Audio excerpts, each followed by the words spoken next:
कुछ लोगों के ख़ासतौर से ख़वातीन के चेहरों पर कभी छाइयाँ आ जाती हैं या डार्क स्पॉट्स हो जाते हैं, पोस्ट एक्ने भी हो जाते हैं और पिगमेंटेशन भी वहाँ पर हो जाती है। ख़वातीन ज़रा थोड़ी जल्दी परेशान हो जाती हैं, तो कैसे इसे जान छुड़ाई जा सकती है? जी, पिगमेंटेशन और मेलास्मा मतलब छाइयाँ। अच्छा, मैं पूछना चाहूँगी कि आपने नाम लिया मेलास्मा का भी और पिगमेंटेशन का भी, तो ये दोनों एक ही चीज़ें हैं या अलग-अलग हैं?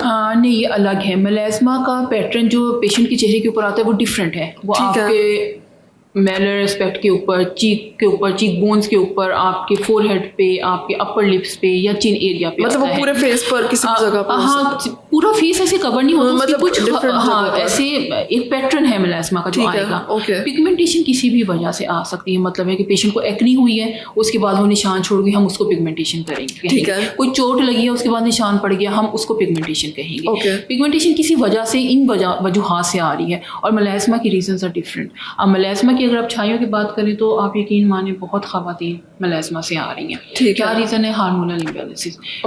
प्रेगनेंसी में अब क्या है, एस्ट्रोजन प्रोजेस्टेरॉन हाई गए हैं, वहाँ पे पेशेंट सफ़र करना शुरू कर देती है मेलास्मा से। क्यों? क्योंकि हार्मोनल इम्बैलेंस हुआ है सारा, जिनको आना होता है उधर आ जाता है। ठीक है। उसके अलावा stress, over the counter creams जो हम यूज़ कर रहे हैं, उसके बाद जो मेलास्मा आता है वो बहुत गंदा वाला मेलास्मा आता है पेशेंट के चेहरे के ऊपर, जिससे पेशेंट का ना फिर मोरल भी आपको पता है कि फिर डाउन होते हैं और सब कुछ। उसके अलावा कुछ स्ट्रेस, बहुत ज़्यादा कंट्रीब्यूटिव फैक्टर है, हीट बहुत ज़्यादा, सन ब्लॉक नहीं लगा के निकल रहे हैं, इसकी वजह से मेलास्मा बहुत ट्रिगर होता है।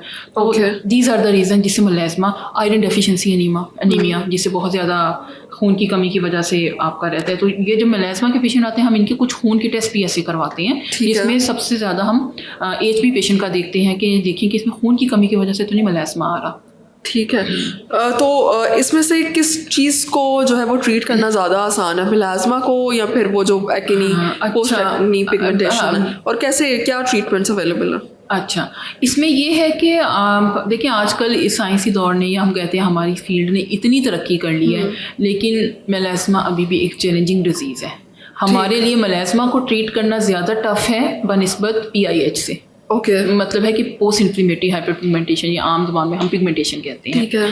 मेलास्मा के पेशेंट को हमने बहुत ज़्यादा काउंसलिंग के साथ लेके चलना है कि हम इसको कम करेंगे, हम इसको जो बहुत ज़्यादा एक पेशेंट का मोरल डाउन कर रहा है, हम उसको कम करने की कोशिश करेंगे। कुछ दवाइयाँ ऐसी आती हैं, लेकिन मसला ये है कि जब जो दवाई हम उसके लिए देते हैं, हाइड्रोक्विन के नाम से, हाइड्रोक्विन 4 के नाम से आती है, उसका इट्सेल्फ एक साइड इफ़ेक्ट है कि वो पिगमेंटेशन करना शुरू कर देती है जब लॉन्ग टर्म के लिए लगाई जाए। ठीक है। और इसमें फीमेल सन ब्लॉक का इस्तेमाल लाजमी करें।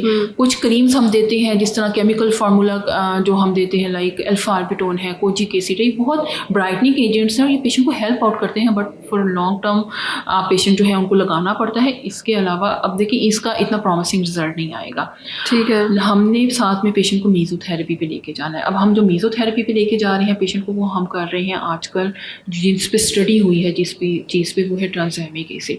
अच्छा, ट्रांसएमिक एसिड का अक्सर ख़वातीन को जब हम इसके कैप्सूल्स और या गोलियां भी शुरू करवाते हैं तो पेशेंट ज़रा डर जाती है। वो कहती है ये तो गायनी में हम इस्तेमाल करते हैं, ये तो ब्लीडिंग रोकने की ही दवाई है। ठीक है। जी हाँ, ब्लीडिंग रोकने की ही दवाई है, लेकिन जब स्टडीज़ हुई तो हमें पता चला कि इसका मेलानोसाइट के ऊपर बहुत ज़्यादा काम है। मेलानोसाइट में टायरोसिन इनहिबिटर को हमने इनहिबिट करना है थ्रू ट्रांसएमिन, क्योंकि वही जो है वो हमारे मेलानोसाइट जो हमारे स्किन में सेल्स हैं जो रंग बना रहे हैं, ठीक है, वो टायरोसिन बना रहे हैं। ठीक है। और उसको हमने इनहिबिट करना है, वो हम ट्रांसएमिन से इनहिबिट करेंगे ताकि आपका जो मेलास्मा है वो ठीक होना शुरू हो। तो स्किन के ऊपर उसका मैकेनिज्म ऑफ एक्शन ये हो जाएगा। ठीक है। तो मेलास्मा का जो ट्रीटमेंट है वो थोड़ा सा आप कह लें कि लंबा भी है और थोड़ा सा सबर आजमा भी है। और ये जो आजकल मैंने बताया ना, हाँ, हम इस पे शुरू करवाते हैं पेशेंट को, इसकी मीज़ोथेरेपी के लिए हम बुलाते हैं। ठीक है। पेशेंट को इससे आराम भी आता है। मीज़ोथेरेपी एक इफेक्टिव आप, हाँ, इसी की अगर करवाएंगे तो आपको लॉन्ग टर्म में,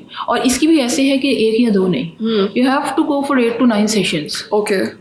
8 to 9 session. Along with that हम जो आपको टॉपिकल ट्रीटमेंट्स का सजेस्ट करते हैं, अलॉन्ग विद आपको सन ब्लॉक आप कह लें कि जैसे खाना ज़रूरी है, जैसे पीना ज़रूरी है, आपके लिए सन ब्लॉक ज़रूरी है। और जब आप ट्रीटमेंट लेके, बहुत पेशेंट मैं करती भी हूँ, ट्रीट करके उनको बहुत हद तक ठीक कर देते हैं, पेशेंट का फिर सन एक्सपोजर होता है, फिर वो वहीं पे जहाँ से शुरू करते हैं उसी कंडीशन पे अपने आप को लेके वापस आ जाता है। सही।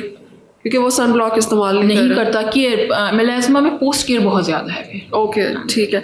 और दूसरा मैं पूछना चाहती हूँ कि जैसे कि आजकल बहुत सारे और भी एस्थेटिक ट्रीटमेंट्स अवेलेबल हैं, तो जिनमें से बहुत कॉमन केमिकल पील्स भी कॉमन है, फिर लेज़र भी बहुत ज़्यादा ऑन ट्रेंडिंग है। ये दोनों ट्रीटमेंट्स भी पिगमेंटेशन या मेलास्मा को कम कर सकते हैं? पील तो मेलास्मा के लिए मैं इतना नहीं करूँगी, क्योंकि पील जो है वो उसको एग्रीवेट कर देती है। हाँ, लेज़र टारगेट करता है इसकी पिगमेंटेशन को। मेलास्मा की लेज़र पे हम पेशेंट को या तो डालते हैं, और या हम लेज़र प्लस मीज़ो साथ साथ लेके चल रहे होते हैं, तो कॉम्बिनेशन में ट्रीटमेंट पे जो रिजल्ट आता है वो बहुत अच्छा आता है। राइट, ओके, बहुत शुक्रिया।